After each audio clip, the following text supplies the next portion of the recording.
Hey everybody, welcome to the Everything Saxophone Podcast. I have Bill Plake. Bill Plake is an amazing saxophonist, and he has an extensive background, not just with performance, not just with teaching, but he's also Alexander Technique certified. And he has tremendous experience not only with that, but he also has experience with what's called Focal Dystonia or musician's dystonia. And I know that that's a big pain point for a lot of people, a lot of listeners, a lot of people in the saxophone and music community. And I think today is going to be incredibly valuable for everybody. So, Bill, welcome to the Everything Saxophone Podcast. You were playing, you were doing gigs, all this kind of thing, and then playing gigs wasn't your main source of income around your 40s. You started teaching, and then you got into the Alexander Technique. Can you talk about what led you, first of all, what is the Alexander Technique? What led you to go there in your own life? And, just expand upon that. All right, well, the Alexander Technique in the simplest sense is a method of self-care that helps you to better recognize and prevent misdirected effort in any activity you do. So you notice I said misdirected effort because misdirected effort is a big umbrella. I can say, well, it helps you prevent a muscular strain but I didn't say that. I said misdirected effort because misdirected effort can manifest itself as muscular strain. It can manifest itself as cognitive problems. It can manifest itself as many different things, So that's what the Alexander Technique is. It's a way to begin to pay attention to what you do in a different way, in a more constructive way. And, the benefits of the Alexander Technique, it will help you to improve your balance and coordination. It'll help you improve how you breathe. It will help you to think a little more clearly into how you do things. You'll generally feel better. You can go to the vast majority of people that actually take Alexander lessons from me are not musicians. They're people with chronic back pain. And there was even a study you can find at the British Medical in the British Medical Journal, I want to say about 10 or 12 years ago. They did a formal scientific study using double blinds and all the stuff you need to do in good scientific studies. You're looking at the efficacy of the Alexander Technique for lower back pain, chronic lower back pain, in contrast to medical massage, in contrast to traditional physiotherapy. This is done in UK. And the Alexander Technique came out as significantly better and more efficacious than the other two. And that was not a surprise to any of us as Alexander Technique teachers, because what the Alexander Technique does is it teaches you to recognize how you are moving, how you're reacting to, when I say reaction, I'm not just talking about how you're feeling, but, we're reacting constantly, as we move from one position to another, that's a reaction. Everything we do is reacting to some kind of stimuli. So the Alexander Technique is this way that helps you to recognize when you're not doing things in cooperation with your human design. And you begin to learn Alexander's slang is inhibit this. The simplest sense, we learn to prevent these things. We learn to recognize them and say, what happens when I don't do that? So the work is mostly about subtraction of habits. This guy, Alexander, who developed the work, he said, and this is just something he said, but now neuroscience would support this mightily. He said this over 100 years ago, but he was talking about, how we function, how we move, how we do anything, how we function. He said, if you can stop doing the wrong thing, the right thing will do itself. And this is really the way our human mechanism works predominantly, right? So when we talk about things like balance, posture, ease and efficiency in movement, this stuff is already wired into us because this is what we learned at a very early age when we were very small. I'm talking about when we're like baby small and we're old enough to sit up. One of the first big important motor skills that we develop as a small child, let's say it's going from say 4 months to 6 months, is we're learning to sit up and balancing our heads on our spine. So if you can sort of visualize babies are these little human beings that have tiny bodies and enormous heads, right? And so a lot of what they're doing when they're sitting is when they learn to finally sit up, is they're learning to balance their head on their spine. Now it's interesting, people say, "Oh, she's finally strong enough to hold her head on her spine." And I'm thinking, not so much the strength there, is she's learning how to balance her head on her spine. And this balance of the head on the spine begins to inform the rest of the neuromuscular mechanism of the body on how to move. In other words, this becomes the most important thing, because if I can't balance my head on the spine, I go crashing and I go falling over. As it turns out, in these first 2 years of life, as we learn to move, constantly managing this relationship between the head and the spine, that informs the rest of our limbs, and we learn to move just absolutely beautifully. So if you were to go to a playground and watch a bunch of little 2 and 3 year old kids playing, they don't look like adults. You see them squatting down with their hips, knees, and ankles to pick up a ball. You don't see them sort of flopping and rounding their backs over. You don't see them sort of hunching to one side. You don't see them, caving in or collapsing. I mean, when I would tell stories of both of my children, you didn't see them kind of sitting there like that. You saw them fully upright. And that was an easy thing for them to do, is to be fully upright, because it is an easy thing to do. So that's sort of what the Alexander technique does. It teaches us how to work in cooperation with our natural human design by recognizing and subtracting habits that we've accumulated. So it's always about what happens when I stop doing this. And that's what brought me into the Alexander technique. I came to the Alexander technique because I had developed musician's dystonia in my left hand. And I did, surely by coincidence, that the first person to ever tell me about the Alexander technique is actually a great saxophonist, a friend of mine. I don't know if you know who Benny Wallace is, but Benny Wallace is, oh my God, you find Benny Wallace. Benny Wallace is an incredible tenor saxophonist. Amazing player. Plays completely different. This is a person who plays like Coleman Hawkins, 2 centuries from now. It's an amazing player. It's an older player. He's in his 70s now. But when I first heard Benny back in 1978, it's the first time I heard him. And he was this young guy. He's like 29 years old back then, but he was the only guy back then who was not trying to sound like John Coltrane, which everybody was trying to do back then. This is a guy who's like, my God, this guy sounds like he listens to nothing but Coleman Hawkins, but he doesn't play anything like that, right? So anyway, Benny Wallace was the first person to sort of bring the Alexander technique to my attention. When I first met him back he moved out here for a brief period of time from New York, because he was going to try to do some film scoring. He had written the score to this movie called White Men Can't Jump. So he was, going to try. Oh, I got my chance, and came out and found that he did not like Hollywood. to put it lightly, it didn't work out for him. So anyway, so I got to hang out with him quite a bit when he was out here, and besides learning a lot about playing tenor saxophone, he's just an amazing player. He talked about one of the things you would notice if you heard Benny Wallace play is this impossible flexibility he has on the instrument. He has like a huge range, and he plays things with, have you ever heard Eric Dolphy play with these really wide intervals? But Benny Wallace plays nothing like Eric Dolphy. He plays almost like Monk would play if Monk played the tenor saxophone. But, it's not unusual to hear him going, in one melodic line, playing, ninths up to sevenths and back, unbelievable wide intervals, amazing. So one of the things I was interested in when I met him is how do you get this incredible flexibility? I've never heard anybody with that kind of flexibility on the saxophone. And so he started talking about the Alexander technique, and this is, he's the first person that brought this to my attention. He was talking about this idea of, finding this ease in your own body. That this word always stuck with me, ease. You notice he didn't talk about relaxation. For me, relaxation is a potentially dangerous word for musicians, because we're never relaxed when we're playing. We have a lot of stuff going on, but we do want ease. And so the way I think about ease is sort of like whatever effort we're putting out, we are getting something reciprocally back from that effort.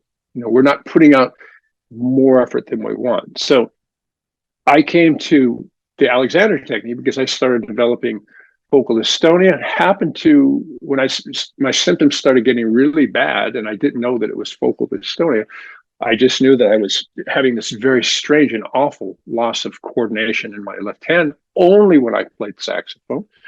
I happened to stumble upon a book called Indirect Procedures by Pedro de la Contra. It's a book written specifically about the Alexander technique for musicians. And I remember reading this book and I said, "Oh my goodness, I need to study this. This might help me along." And to be crystal clear, the Alexander technique will not cure focal dystonia, but it's a tool that can be used to help you begin to address it, to attenuate symptoms, and to help you. It's a piece that can really help you along in that path to improving your condition of focal dystonia. That's really an important point to make, and I saw that also addressed in your website as well, because it's not a cure for it, but it can help you to manage the symptoms and like you said, be attentive to it. And Indirect Procedures, was that the name of the book? Yes, fantastic book, really, really great book. Okay, the guy that wrote it, Pedro de la Contra, is a cellist who's also an Alexander technique teacher, and talks about, I just think it's a fantastic book. It's the criticism I've heard from the book from other musicians that have read it, it sounds like it's a little heady and a little formal, and maybe that's just his style of prose. But the information in terms of what's there and what we can do, what are we faced with? I mean, I think one of the most important things that struck me when I picked up this book, I wasn't even thinking of this book in my focal dystonia. I was experiencing this awful stuff in my left hand, and I was at a Barnes and Nobles or something, and I just saw this book because I remember Benny Wallace telling me about the Alexander technique, and I remember I picked up this book, and one of the things that struck me, I can't remember if it was in the introduction or if it was on the back cover, but he said, musicians have a large variety of ways, I'm paraphrasing here, of things that reasons why they're not performing well. Maybe it's the bad conductor, maybe it's the lighting's not right, maybe it's in our case for saxophonists, maybe it's a bad reed. There's all these different things. But he said ultimately the thing that creates us the biggest obstacle that we face as musicians is what we do with ourselves as we're playing. And that really came hard at me like that, and it resonated with me. It's like, there's something going on in my left hand that I don't want to do, but it's something that's happening, and this is what's creating my obstacles here. And so that led me to a really long path of beginning to look at focal dystonia and the Alexander technique. Got me so interested in the work that I decided to train as a teacher. The training's long. It's a 3-year training. It's 1,600 hours of formal training to get certified by the American Society for the Alexander Technique. And really thankful that I did that. I really think that's probably the most important thing I discovered so far in my life has been the Alexander technique, because it's a way where we can sort of subvert our habits. We think we're stuck with this certain way of moving or certain way of doing things, and we can learn to sort of subvert that, to kind of get there before the thing happens. Again, we can't necessarily do that with focal dystonia per se, because focal dystonia is happening before we're even conscious of it happening. It's this thing that's happening a split second before we're even aware that it's happening. But we can use that to recognize, for example, we have focal dystonia. We can use that to recognize that in dystonia is a whole body pattern. And if my dystonia is in my left hand, but the moment I think about playing the saxophone that I start doing this, that's part of my pattern, right? So I can't change what my hand's doing, but I can change that. That's easy to change. When I change that, my brain starts sending a different signal to my hand, because it's not the same thing as what I was doing before.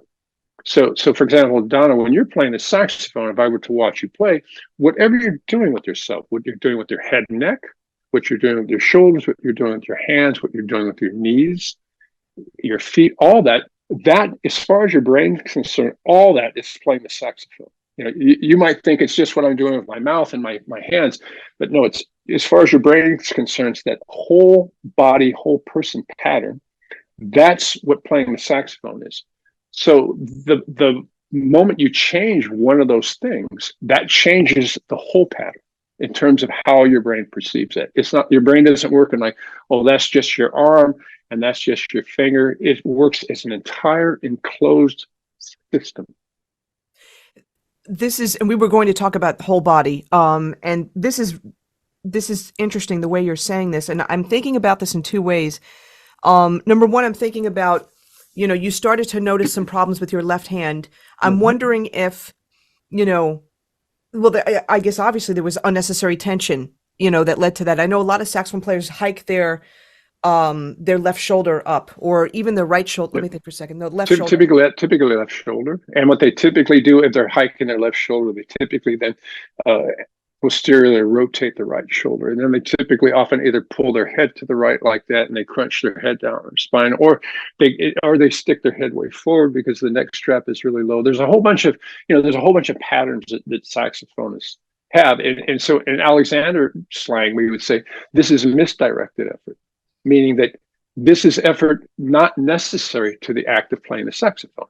So for example, hiking and tightening my left shoulder, I can play the saxophone, but I can play with that, but I can play the saxophone despite that, not because of that. You know what I mean? This isn't helping me play the saxophone. This is just some baggage that I'm carrying along playing the saxophone. The problem with this, with some people, is this, as soon as, let's say we look at this little thing where I hike my left shoulder. As I hike that left shoulder, this is going to affect the muscles that go from my arm all the way down to my hand and through my wrist like that. So this is going to affect all of those muscles. So everything that we do, how we stand, how we sit, if we're sitting, is going to affect ultimately what we do with our hands. It's going to affect what we do with our jaw. It's going to affect what we do with our breath. So all these things are interconnected, inextricably interconnected. Have you found with people that have embouchure dystonia, I hear a lot of this with trumpet players because I play trumpet also. And it's also happened to saxophone players too. It is more common for brass players, but you'll occasionally find clarinet and saxophone, and even flutists will get embouchure dystonia. How, oh my gosh. It's, of course, the first step, you've got to be aware of what you're doing. With anything, you've got to be aware of what you're doing. But I'm just curious as to how people that happens for them, they get dystonia with their embouchure. I can't even imagine like the steps to it can't be cured, but I wonder if they have to change their whole approach embouchure-wise to playing. So they do, and so I'll say for if any of you are listening who are brass players, please do not try to change your embouchure. That will not help your focal dystonia.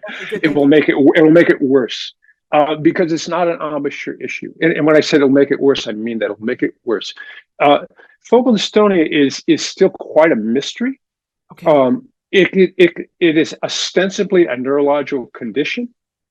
And I say ostensibly because I think it's better described as a movement disorder, right? Okay. So it's a movement disorder in which we get unwanted muscular activity, to put it in the simplest sense. So if in terms of dystonias, we get, as musicians, we have what's called task-specific focal dystonia. Focal means, by the way, a small area. It means it goes to this muscle or this point in our body.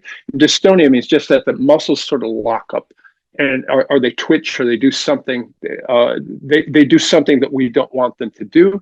And when you have a focal dystonia, the difference between a focal dystonia and just some kind of problem where you have a poor habit of coordination with maybe raising your shoulders, something like that. If you have that habit with your shoulder as a saxophonist, the moment someone brings that to your attention, it's not that hard to stop that. With dystonia, now you might go right back to doing that once you you don't think about it anymore, but you can stop that when it's happening. In focal dystonia, you can't stop these unwanted muscular contractions in your body. So, for example, embouchure dystonia in brass players, you can have problems either with the tongue, the tongue just not cooperating. Sometimes the tongue doming up when it shouldn't, or the tongue getting flat in the mouth when it shouldn't. So you have voicing issues there. You can have a lot of problems with brass players with the muscles in the corner of their mouths. The corners just won't stay together. They just sort of open up. You'll have problems with the breathing mechanisms. You have all kinds of problems like this. And there's nothing you can do about it. If you to go to YouTube and watch a trumpet player, let's say a horn player with French horn. Well, it seems like a lot of French horn players get focal dystonia. You'll see that you can see the corners kind of, coming open. It's sort of, and they can't control that. You'll hear a tremor in the sound, false, a lot of chip notes, a lot of false attacks. If you look at, this has been done, it's, I forget this guy's name, but he's a French horn player who's also a kinesiologist. He's a scientist, studies kinesiology. Kinesiology is a science of human movement.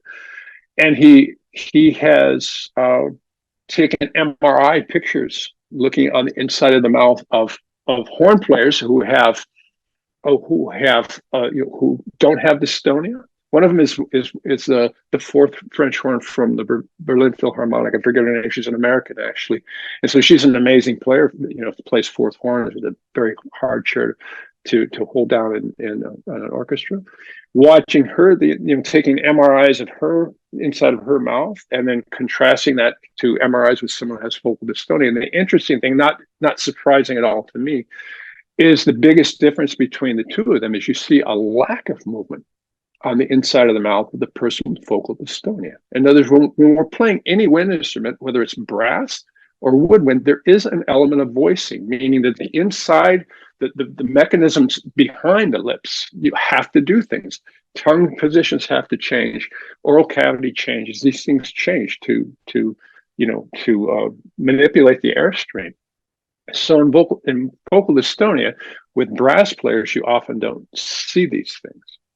Right, so that's embouchure dystonia. Now, saxophonists will also get hand dystonia. Typically, it's left hand. Mine was left hand. Rare that you'll see someone with right hand dystonia, but sometimes you will. You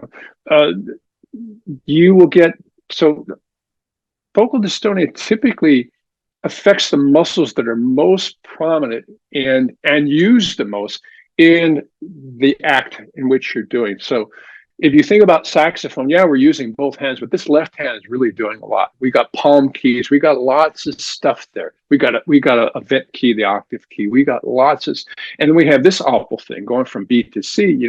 Which we got lots of stuff going on there, right?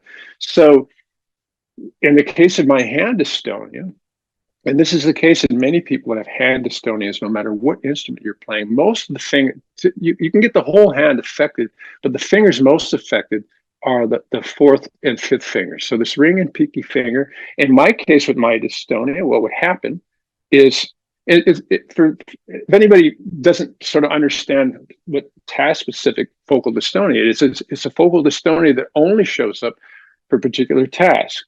So in the case of saxophone playing, for me, if I use my hands, if I'm cutting vegetables or if I'm, working with my hands in any kind of other way, everything is just fine. If I'm making some, I'm going to make some pizza dough and I'm doing that, everything's fine in my hand, right? But the moment I would come toward my saxophone, and let's say my saxophone's here, is I would bring my left hand towards the instrument, my fingers would start doing it uncontrollably. Curling. Right? Wow. Yeah, they would curl up like that. So that's my dystonia. I get my third and fourth finger curling up, and then my second and third finger would tend to be really stiff. Particularly, this is called a second finger in anatomy. Our index finger would get really stiff, right? And so that was the baffling thing. It's like my hand is absolutely okay until it comes to playing the saxophone. So why is that, right? Well, it's because it's in, now I'm going to what, I've studied focal dystonia. I've studied a lot of the science about it. There is no exact knowledge what causes focal dystonia. There's some theoretical models about what the neurological mechanism is that causes the dystonic pattern. One of the theories is we have these structures in the midbrain called a series of structures called the basal ganglia, and a lot of what the basal ganglia, these structures do a lot of things, but one of the things they do that's very important is they sort of negotiate in neurology what we call excitation and inhibition. So excitation is your brain sending a signal to the muscle for the muscle to do something. That's called excitation or volition. So let's say we're talking about my index finger. When I curl my index finger, that's an excitation.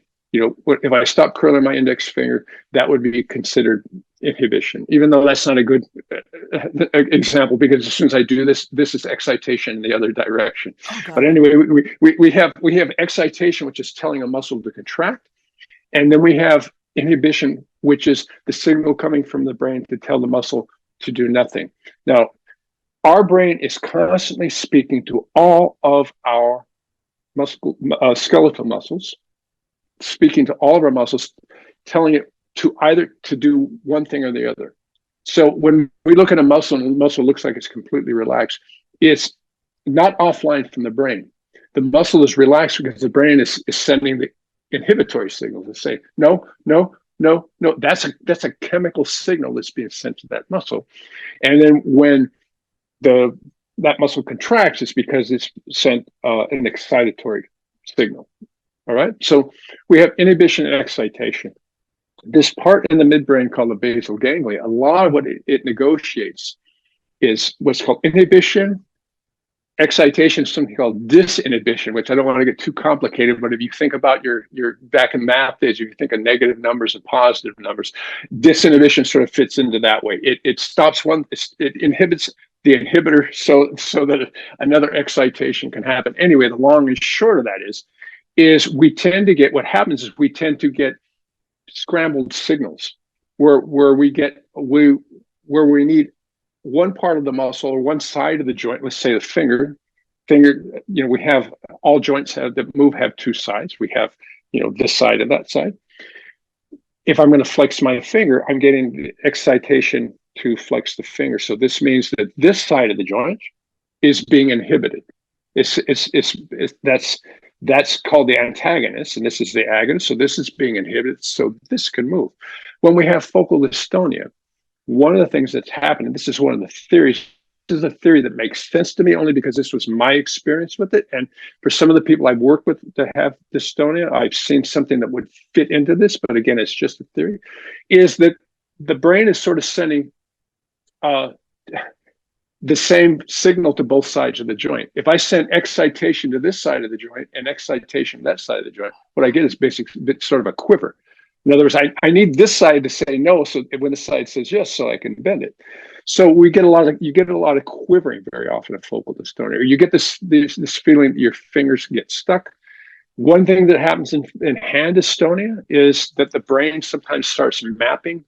They call it smearing. So if in our brain, we have a body map that literally maps every part of our body. This is done unconsciously, but our brain can see every part of our body. We have a particular spot in the map for the small finger or the ring finger, et cetera, et cetera. What happens sometimes in hand dystonia is the fourth and fifth finger, as far as the brain is concerned, gets smeared together, and that's one thing. So whatever one finger does, the other finger does, like this, So, and to be clear, focal dystonia doesn't, in fact, it rarely comes with pain.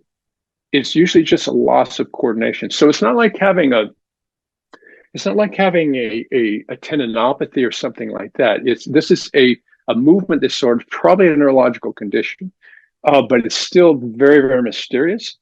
And the reason why I would say that there's no cure for it is because I don't necessarily think, and this is just me talking here, I don't necessarily think it's a disease. I think it is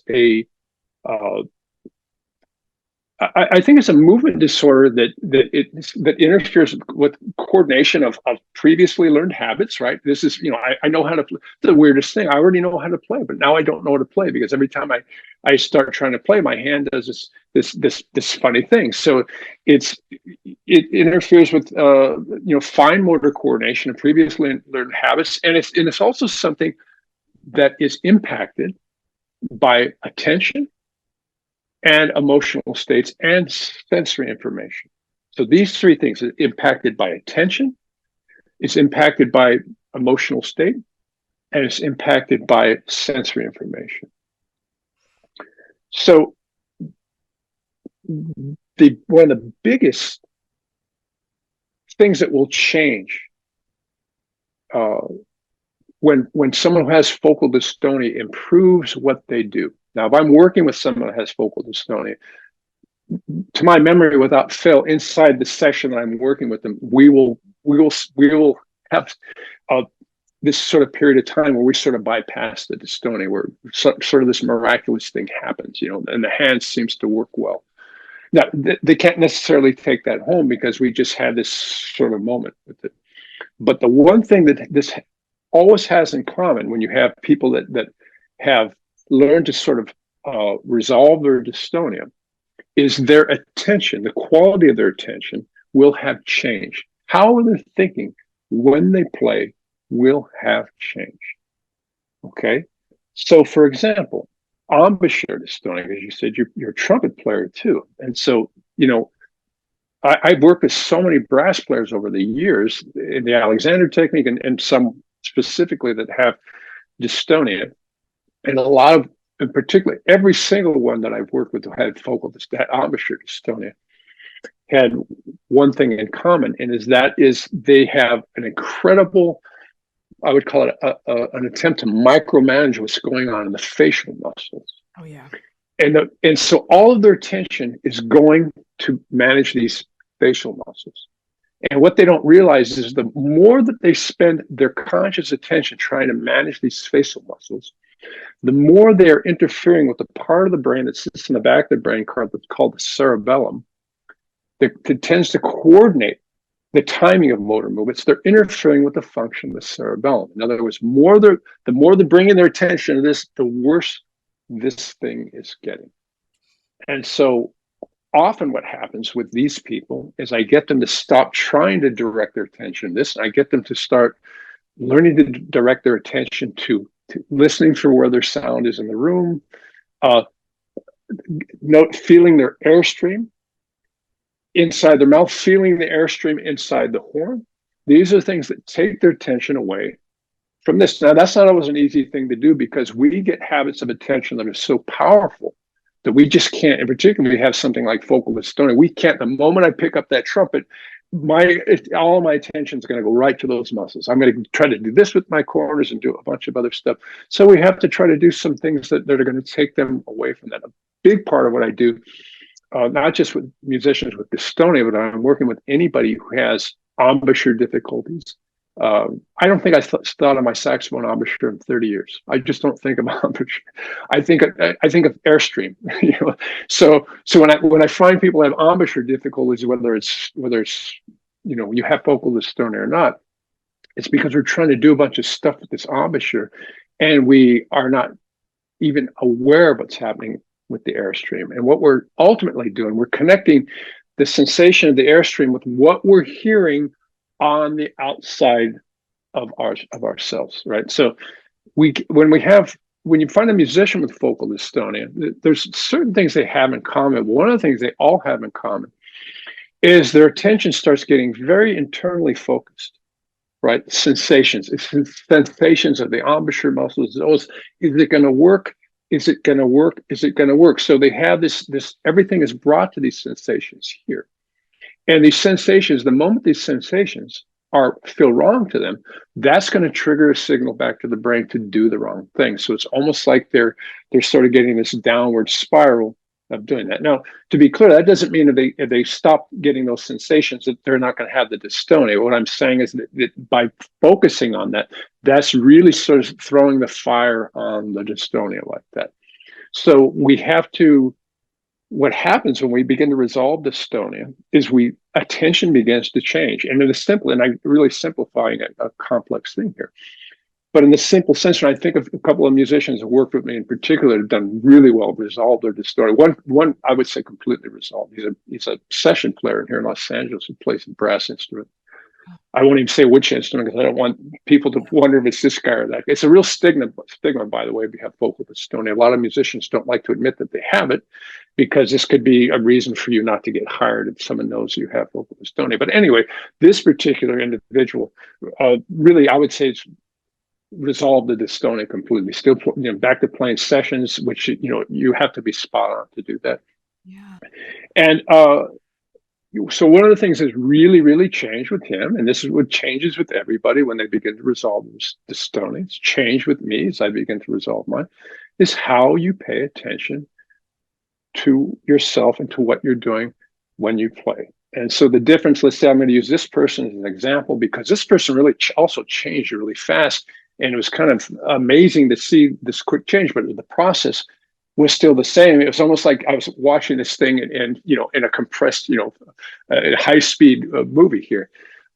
When you looked at his attention before he came to see me, when he had dystonia, the attention was all internally focused. It was all about the corners here. It was nothing about the airstream. It was nothing about feeling anything in the horn. It was not, it was, I'm hearing stuff out there. I'm just hearing stuff that I don't like, rather than where am I hearing my sound? So the attention after that is to stop focusing on my tongue. My tongue does not start the sound. This is one of the biggest bits of misinformation that wind players have in general. Your tongue does not start your sound. Please stop telling people that your tongue begins the sound. Air begins the sound. The tongue will not start your sound. So we start thinking it's my airstream. And the tongue is nothing. The tongue is only this thing that serves my airstream. That's all my tongue is. It's nothing more than that. This thing that serves my airstream, right? So we start realizing that the air creates a sound, that there's a sensation of sound inside the horn that we can really sense and feel. And when we go for that sensation, it takes our attention from this focal point here, and it starts bringing our attention outside of ourselves. So as we start bringing our attention to what we do from just this to a broader picture, and that picture could be, as an Alexander Technique teacher, this picture could be to noticing what's happening with your whole body, but not focusing on that, just learning to notice that, learning to include yourself, all of you, instead of this. You are more than this, including all of you into your attention as you play trumpet, and doing this in a constructive way, not in a distracting way. And this is part of the teaching skills I have, and I'm working with the Alexander Technique, is to make this so it's very easy to do and a very natural thing to do, to include yourself, and instead of dividing yourself into parts. And then really learning to feel your sound in your instrument, and learn to hear your sound out into the room, because the sound is always out into the room. And you would be amazed at how different that is. I'll give you an example of this. One of the part-time jobs I have, I do a million things in my work, but one of the things that I do is I teach the Alexander Technique at a small performing arts college out here in Los Angeles called it's called the ANDA College and Conservatory of the Performing Arts. And mostly when I'm working with predominantly actors out there, and with some musical theater people, and sometimes with dancers, but right now predominantly with actors. Here's a little interesting thing that I'll do with them. And this is something you can do with yourself, on your saxophone. It's the same kind of thing. Although when you do it in a group of people and you're listening to it, it's really kind of dramatic. So let's say I'm taking 10 actors, and they're all going to have some text. Maybe it can all be different text. It doesn't matter, but they're all going to do whatever their monologue is or something like that. And I have them in a room together, and maybe they're a few feet apart. We have a large room. It's like a dance studio. And then I say, and I'll always take one of the group out, because I want them to be the observer. They'll be listening with me. And I'll say, now here's what you're going to do. You're going to do I'm going to show two different ways of paying attention that are going to impact something. So this is going to have to do with where you are listening for your sound. So the first time, I want all of you to listen for your sound right here. You're going to listen for the sound of your voice right here inside your mouth, right here in your mouth. You're going to listen for that. Okay, so they do that, and we listen. We're standing out, and we hear this. Okay, and then we go back, and I go back, and I say, now you're going to do something different. You're going to pay attention in a different way. You're going to bring your attention now to where your sound is in the room. Now, listen for your sound. Even if you can't hear your sound in the room, you're going to ask yourself the question, where is my sound in the room? Because your sound is somewhere out in the room. The sound of your voice is somewhere out in this room. So you're going to listen for your sound out in the room. And I'll talk about the corners of the room and the floor. We have this room. We have this big resonant chamber. Even if it's not a resonant room, our sound is somewhere in the room. So we're just going to listen for it. And then we do the same activity. And then the observer is with me, and her mind is blown, because what did you just notice? Oh my God, the collective sound just got huge when they did this. Yeah. So everybody's sound got bigger, not by trying to create a bigger sound or by trying to project, which you can't do with your voice anyway. Sound doesn't project, only light projects. Voice, sound resonates. It's a different kind of phenomena. But the net result of this is to hear this enormous sound out in the room. What has changed? What has changed is my quality of attention. That's what has changed. And this is predominantly what the Alexander technique is about. It is a cornerstone of how I teach anything to anybody. How am I paying attention? What am I paying attention to? If I pay attention to one thing, it can become an unconstructive thing. If I pay attention in another way, it can become a constructive thing. It can optimize my experience. It can optimize how I function. And so I'm interested in helping people to optimize how they function, largely by changing over time how they pay attention to things. That's fascinating. And this is so helpful, everything that you explained. And my question to you would be, obviously, you have students, people that study with you. I'm sure that you use Zoom. You could help people from all over the world, or do you need people to come to you? So I do both. And when I first graduated from school teaching the Alexander technique, so I'll say this right off the bat, because this has to do when I first graduated. A lot of what you're learning to do in that 3 years of training is how to skillfully use your hands with people. So a lot of the teaching involves using your hands to guide, to inform, to learn. That is, you're using your hands to listen, that is, so to speak, to sense what's going on. If I put my hand on someone's back, upper back, it tells me a lot about their balance, tells me a lot about what they're doing. I can sense what they're doing in their hips, in their feet. Just by what I feel in their back very often. And that's not some strange mystical thing. This is learning kinesthetically how, muscles and bones and everything are related. You can feel when someone's pushing forward or leaning back or dropping to one side. So we're using our hands to do that. We're using our hands to help them improve the relationship between their head and neck. This is, in Alexander slang, that's called the primary control. That's the relationship between the head and the spine, as I talked about earlier, the thing that we learn that works so beautifully when we're small. All of our postural habits and movement habits that are unconstructive, that are not helpful, are some interference. They begin with an interference of the head on the spine. Even your tendinopathies in your hands and things like that. It's going to back engineer to the imbalance of your head on your spine. So when I'm working with someone in person, when I graduated from school, I thought, look, the only way you can learn this work is to have a teacher there one-on-one, working with their hands, using their words to really sort of customize this experience for you so that you can discover and learn to sort of pay attention and think in ways that are helpful to you. I thought that's the only way you can do it. Then I started teaching college. I started teaching college right after I got out of school, and I've been teaching there for 14 years. And there I have 20 students in the class. So I can't go around with 20 students and put my hands on them. So I have to start working in a different way. And so you start learning that, optimally, to work with someone with your hands is beautiful. It's a great tool to have. It's a very expedient tool, because the moment I put my hands on someone's, let's say, neck or shoulder, when they're really tightening up, they'll immediately release that. They will just get a signal to let go of that, and we're using our hands in a very gentle way, in a very inviting and guiding way. But we can still use our words, our directions, and our ideas, or I can use these as a teacher to help people. I always have to keep in mind that this guy, F.M. Alexander, who sort of discovered and developed the Alexander technique, no one put their hands on him. He changed what he did by his thinking. And so even when I'm using my hands with the student, really what I'm doing is I'm using my hands, but my hands are auxiliary to their attention, to their thinking. So having said this, if I'm with a large group, or if I'm working one-on-one via Zoom or Skype or FaceTime or whatever, this is what I'm doing too. I'm observing, we're talking, we're trying experiments, we're learning things, we're playing around with things, and you're learning on your own to get new sensory experiences, new ways of thinking about what you do. Sometimes it's a very simple thing. Sometimes what I do is just what I call troubleshooting. Someone just can't quite figure out, what's going on. I don't know what's going on with me. I always feel way out of balance, or I've seen a physical therapist and they can give me exercises for my shoulder, but I always seem to be going back to the same posture.